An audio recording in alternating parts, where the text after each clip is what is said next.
Hi everybody! We know what this video is! I'm not even going to try and attempt to make this video short and sort of just to the point. This is going to be a very informal chat about a book that came out. So go and get a drink, go and get some popcorn, go and occupy yourselves with something while you watch this, because we're going to talk about this book. We are going to sit and we are going to in-depth discuss City of Heavenly Fire. This is happening. Finally! Finally! And if you haven't read The Mortal Instruments or The Infernal Devices, because I'm going to go into that, and you haven't read City of Heavenly Fire yet, don't continue watching this video because I'll just ruin it and you don't want that to happen. So if you don't even know what the series is, then go and check it out, The Mortal Instruments by Cassandra Clare. If you haven't read the last book, go and read it. But if you have and you've read them all and you know what happens, then stick around and let's have a chat. Good? Good. Here it is! Here is the book! Ah! Yeah. So now let's talk about it. I am never ever going to read a book and then search the tags for the book on Tumblr after I've read it, because there's so many like mixed opinions and I was a little bit scared. That sounds really silly, doesn't it? But I just was, and I actually found that lots of people didn't like it and wasn't happy with it. I really did enjoy it. It was emotional, I cried a lot, not at what I thought and at characters that I wouldn't have thought I'd have cried at. And I was not expecting it. It genuinely took me off guard. There's been so much built up to this book. Like, I was expecting there to be an absolutely massive, like, Red Wedding, Game of Thrones-esque, like, bloodbath and just, like, everyone to die. I was expecting her to kill Jace and Clary and all these people, and then that didn't happen, and I'm very happy with that. I know some people say it's not realistic and that people would die, but I'm very happy that they didn't, because I would have thrown a fit if she had so much as touched Jace. So it starts off and we meet Emma Carstairs and Julian and all of his family, and I really liked that because lots of people have said that it just seemed like promotion for the next book. And yes, there was a lot of Emma in it and there was a lot of the Dark Artificers characters in it, but I like that because it means that when the Dark Artificers come out, we know these characters, we already feel this attachment to them, and we don't have to feel like, oh, like it's a whole new world. All of these stories, all of these series are connected, and it's like reading The Infernal Devices and then Jem and Tessa being in City of Heavenly Fire. We already have an attachment to them, we love them, we know when they mention Herondale, we know what they're talking about, and it adds to it, and I really liked having Emma there and all of the new characters there, because we've already formed this attachment and already love them and like them and know what they're like as characters. It is only the surface, we only know this little bit, and it's good. It was a good introduction to the Dark Artificers. So it starts off and Emma is in the Los Angeles Institute, and Sebastian comes and just completely like annihilates it, changes these people into the Undarkened, and yeah, Sebastian genuinely like makes me feel a bit ill. Thinking about him and the things that he does really freak me out. He's just so evil that it's like horrible to think about the things that he does and the things that he says, and it sort of is like, oh, like I don't like it. The first chapter of the book is Jordan, Jace, Clary, Simon, Isabel and Alec all in Central Park, and Jordan's trying to get Jace to like meditate and control the Heavenly Fire, and Jace is just being Jace about the whole situation. And Alex just completely just texting Magnus.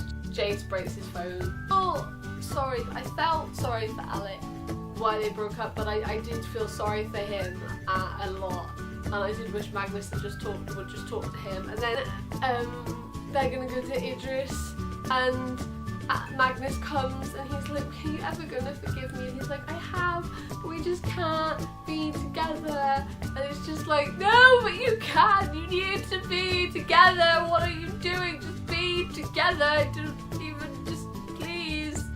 I really did actually like Alec as a character in this. He became sort of, he grew into himself, and it's like what he said to Magnus with, I did all these things without you, and I'm thinking about what else I can do without you.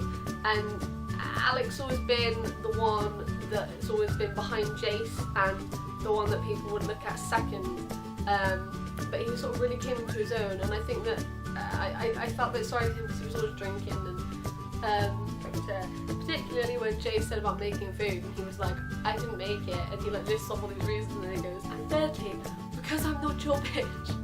And when he keeps walking in on them all, he's like, oh, straight people, why can't you control yourselves? Right, I also want to talk about Jem and stuff. When they go to fight, and Clary and Jace run off, and then Jace gets really hurt, and Zachariah helps, and then when Jace is like, I want to see him, I want to see Brother Zachariah, and he walks into that room, and it's Jem, I was like, oh my god.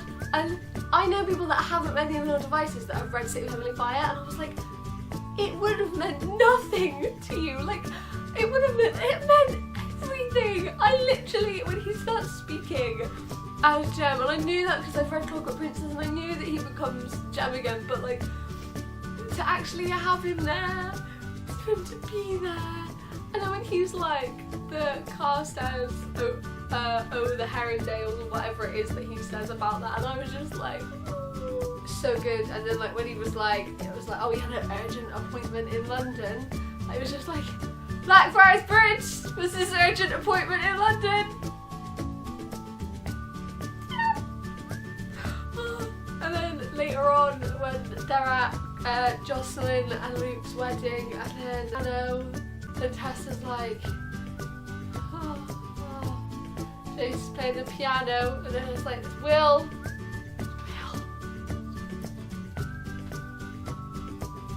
Oh, literally, just absolutely destroyed me. I was just like, oh my goodness, I wish Will was here. I wish he was there. I wish he was with them all.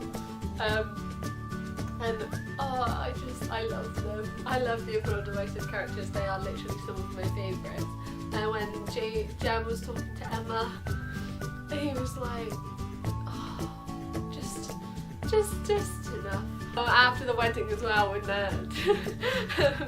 Isabel's like, I think Zachariah just stole our cat, and he's just in church in the back of the car, just as you do. Who was going to die was a massive thing in the book, and who was going to die and what was going to happen, and I was actually really pleasantly surprised with how many people that didn't die. Jordan died, and it sort of felt like nobody really cared. Did anybody else get that? Like, he died, and Maya was just like, but I was going to break up with him. But it was kind of like it did her a favour. She didn't have to break up with him. I felt really sorry for him. I didn't cry at Jordan dying. It was sad. And when it was like, everybody deserves to die in the arms of like someone like thinking that they're loved and stuff, that was sort of like, oh, that was quite like emotional, and it did sort of make me well up. But I didn't cry, so I was probably guilty of sort of just brushing it aside as well. But everyone was like, Jordan's died, and everyone was like, oh. And then everyone just it was just fine, and it just didn't matter. And then I sort of,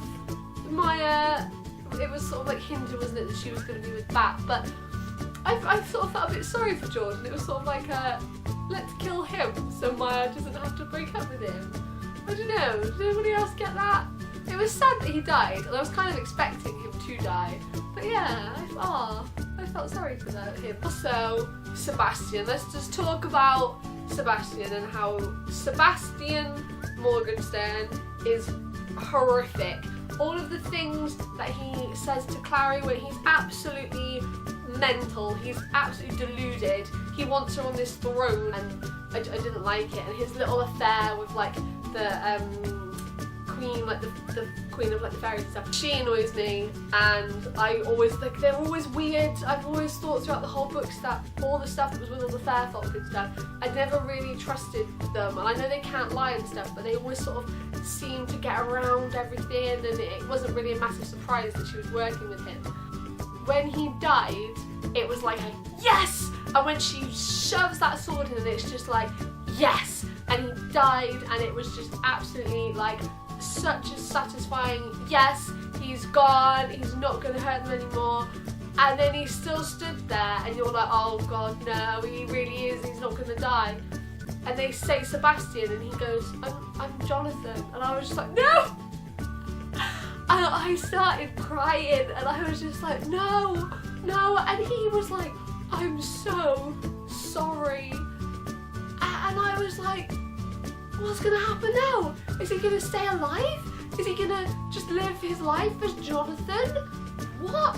And like, is he now gonna be Jonathan Morganson? Is he gonna be nice? And I'm thinking all these things he's done, and I'm like, no, because he killed Max, and like he did all of this stuff. And then like one half of my brain is going, but if he's not Sebastian anymore, if he's not got this evil inside of him, then he can live and be nice and be good.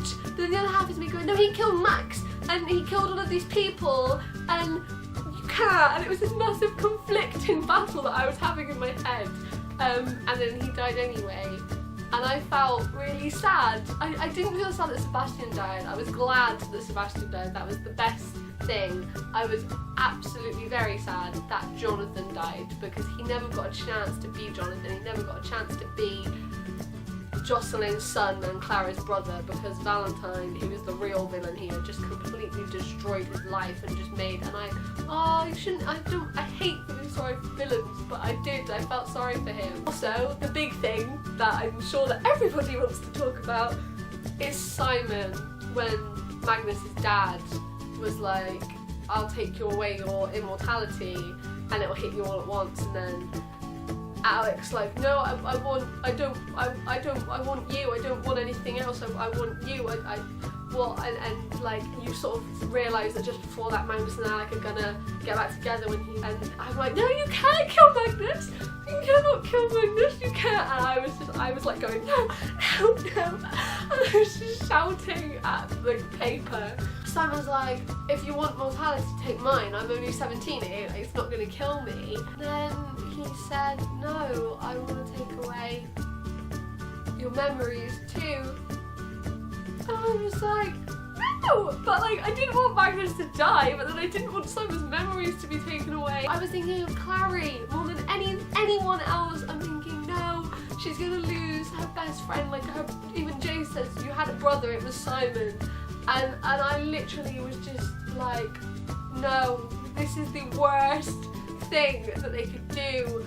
And then they took Simon's memories, and I was a mess. Do you want to see what I look like? This is what I look like, I can show you now. Hi!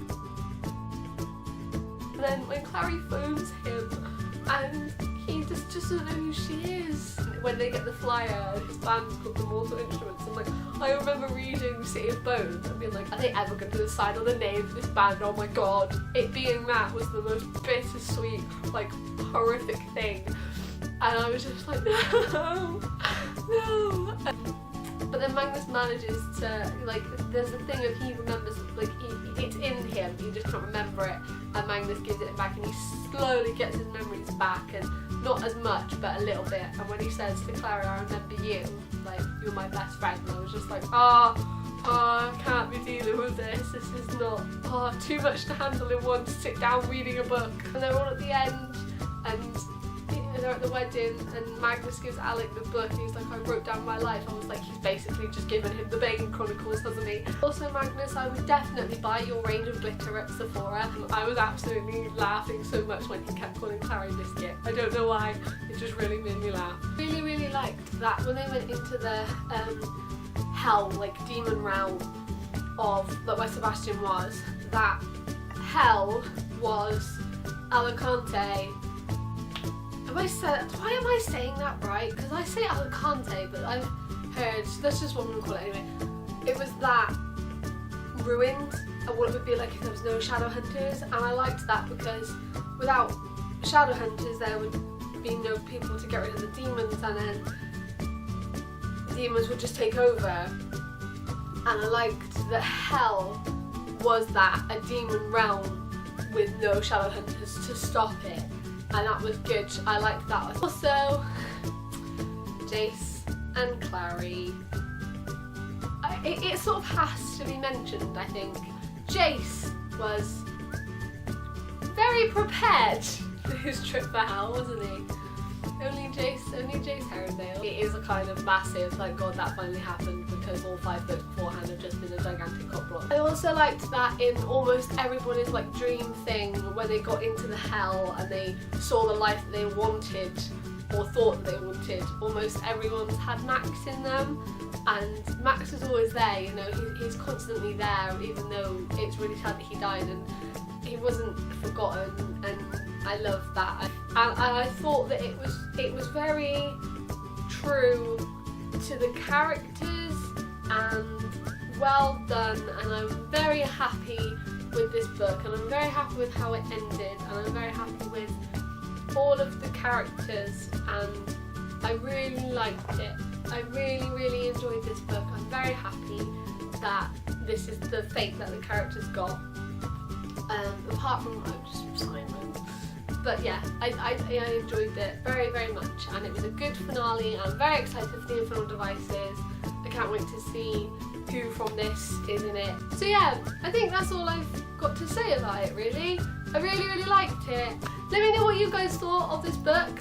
Anything below that you agreed with me or disagreed with me, with the bits that you liked or didn't like. So yeah, let me know, let's discuss it. It's the last one. The Morsel Instruments is finished, oh my god. So yeah, let's discuss. We can have a discussion. I want to see the comments explode with this book talk. I want this to happen. I hope you guys like this video. Sorry, it literally is just me rambling, but that was going to happen, wasn't it? Look how big the book is, and you know how much I love this series and how long I've been waiting for this book to be in my hands. So I hope you're all doing well and you're having a good week. So I'll see you on Wednesday with a new video. Thank you for watching. Bye!